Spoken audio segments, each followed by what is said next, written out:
বন্ধুরা, তোমরা নিশ্চয়ই ভাবছো যে শীতকাল চলে এসেছে, শীতের সবজিও চলে এসেছে, তো একবার অন্তত ফ্রাইড রাইসটা বানাতে হবে। তাই আজকে আমরা নিয়ে চলে এসেছি শুধুমাত্র আপনাদের জন্য মিক্সড ফ্রাইড রাইসের রেসিপি। প্রথমে কড়ায় তেল দিয়ে দুটো ডিম দিয়ে দেওয়া হলো, ওপর থেকে লবণ আর গোলমরিচ দিয়ে ভালো মতো নেড়ে ছেড়ে এটাকে ঝুরি ঝুরি ডিম ভাজার মতো করে নিতে হবে। এবার একটা পাত্রে এগুলোকে তুলে রাখুন। সেই একই কড়ায় আরও একটু তেল দিয়ে আগে থেকে জাল দিয়ে রাখা চিংড়ি মাছগুলো ভেজে নিতে হবে। চিংড়িগুলো আগে থেকে পেঁয়াজ কুচি, লঙ্কা, হলুদ, লবণ দিয়ে ভালো মতো জাল দিয়ে নেওয়া হয়েছিল, সেটাই ভালো মতো এখন ভেজে নেওয়া হলো।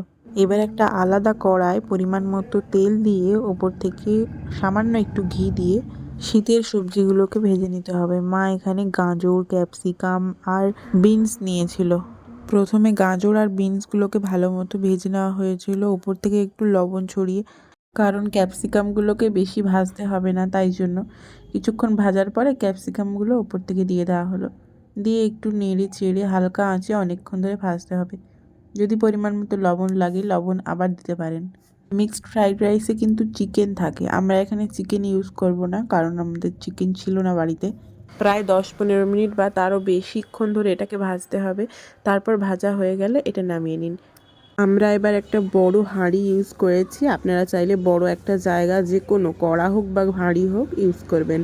বড় জায়গা থাকলে নাড়তে সুবিধা হয়, সেই জন্যই বড় জায়গা নেওয়া। হাঁড়িতে একটু বেশি করেই সাদা তেল দিয়ে তেজপাতা আর গোটা গরম মশলাগুলো সব দিয়ে দিতে হবে। এবার একটু নেড়ে চেড়ে কাজু বাদাম আর কিশমিশগুলো দিয়ে একটু ভাজা ভাজা করে নিতে হবে। হালকা আঁচে কিছুক্ষণ ধরে এটাকে ভেজে নেওয়ার পরে ফ্রাইড রাইসের জন্য যে ভাতটা করা হয়েছিল সেটা পুরোপুরি দিয়ে দিতে হবে। ভাতের মধ্যে অলরেডি লবণ, তেজপাতা আর গোটা গরম মশলা আর সাদা তেল দেওয়া ছিল। আমরা এখানে বাসমতি রাইস ইউজ করেছিলাম, আর এটাকে 80% মতো হয়ে গিয়েছে, তারপরে নামানো হয়েছিল। এবার ওপর থেকে ঘি, গোটা কাঁচা লঙ্কা, আগে থেকে ভেজে রাখা সবজিগুলো, ডিম ভাজা আর চিংড়ি ভাজাগুলো দিয়ে ভালো মতো নাড়াচাড়া করতে হবে। ফ্রাইড রাইসের তলায় যেন ধরে না যায় সেই বিষয়ে দেখতে হবে। আর এবার দিচ্ছে দেখুন মা উপর থেকে পরিমাণ মতো চিনি।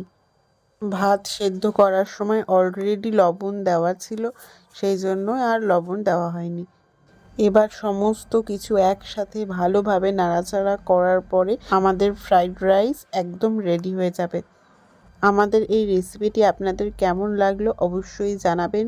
একদম সিম্পল পদ্ধতিতে আপনাদেরকে এই মিক্সড ফ্রাইড রাইস দেখালাম। রেসিপি ভালো লাগলে অবশ্যই লাইক, কমেন্ট অ্যান্ড শেয়ার করবেন। আজকের রেসিপি এই পর্যন্ত। সবাই সুস্থ থাকবেন।